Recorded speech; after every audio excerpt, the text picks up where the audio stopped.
Qu'est-ce qui se passe? Qu'est-ce que la CEDEAO prépare contre l'AES?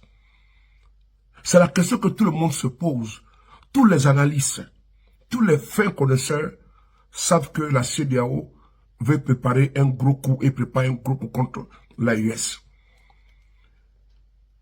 Les chefs d'État, les présidents de l'AES ont décidé de partir. Et en bon voisinage, ils vont demeurer pour l'éternité. La CEDEAO ne peut pas entendre de cette oreille. Ils décident de prolonger pour 6 mois la réflexion. Laquelle des réflexions? L'AES décide de mettre en alerte maximale toutes les forces dans tous les pays. Parce que la CEDEAO, dirigée par Ouattara, et sa clique prépare une invasion. On écoute très rapidement le message puissant et fort. Déclaration du Collège des chefs d'État de la Confédération des États du Sahel, AES. Soucieux de défendre la dignité de leur peuple, de préserver l'intégrité de leur territoire face aux velléités impérialistes et néocolonialistes, leur Excellence, le capitaine Ibrahim Traoré, président du Faso, chef de l'État, le général d'armée Assimi Goïta, président de la transition, chef de l'État du Mali, et le général de brigade Abdraman Tchani, président du Conseil national pour la sauvegarde de la patrie, chef de l'État du Niger, ont créé le 16 septembre 2023 l'Alliance des États du Sahel. Ce nouvel élan décisif, porté par une volonté commune d'accéder à une souveraineté véritable et d'amorcer une réelle dynamique des peuples, s'est renforcé suite au retrait des 3 pays de la communauté économique des États de l'Afrique de l'Ouest CEDEAO le 28 janvier 2024 et la création de la Confédération des États du Sahel AES le 6 juillet 2024.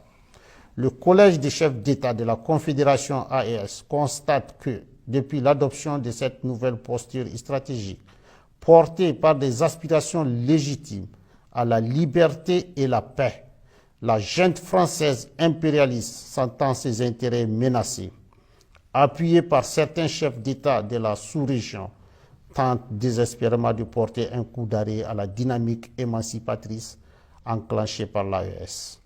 En réitérant le caractère irréversible et immédiat du retrait des pays de l'AES de la CEDEAO, dans sa déclaration du 14 décembre 2024, le Collège des chefs d'État de l'AES considère à juste titre la décision de proroger pour 6 mois le retrait du Burkina, du Mali et du Niger de la CEDEAO comme étant une énième tentative qui permettrait à la junte française et à ses supplétifs de planifier et de conduire des actions de déstabilisation contre l'AES.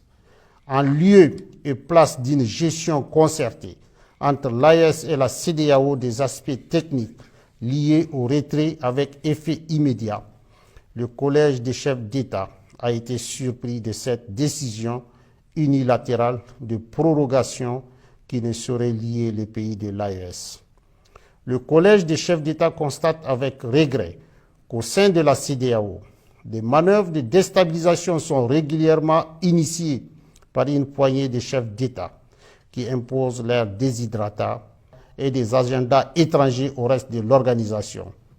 À l'évidence, ces actions viennent prouver la question sécuritaire à laquelle s'attaquent avec succès les pays de l'AES dans la sous-région et dont le bénéfice profite à toute la région n'est pas une préoccupation réelle pour ces acteurs à la solde d'un maître aux abois. Aussi, le Collège des chefs d'État suit avec une grande attention les manœuvres de tromperie initiées par la junte française, prétextant de fermer ses bases militaires dans certains pays africains pour les remplacer par un dispositif moins visible mais poursuivant les mêmes velléités néocoloniales. À ces activités s'ajoutent des opérations de réorganisation et de regroupement de groupes terroristes dans le bassin du lac Tchad, le Sahel et dans certaines zones frontalières, à savoir Niger-Nigeria, Niger-Bénin, Niger-Burkina, Bénin-Burkina.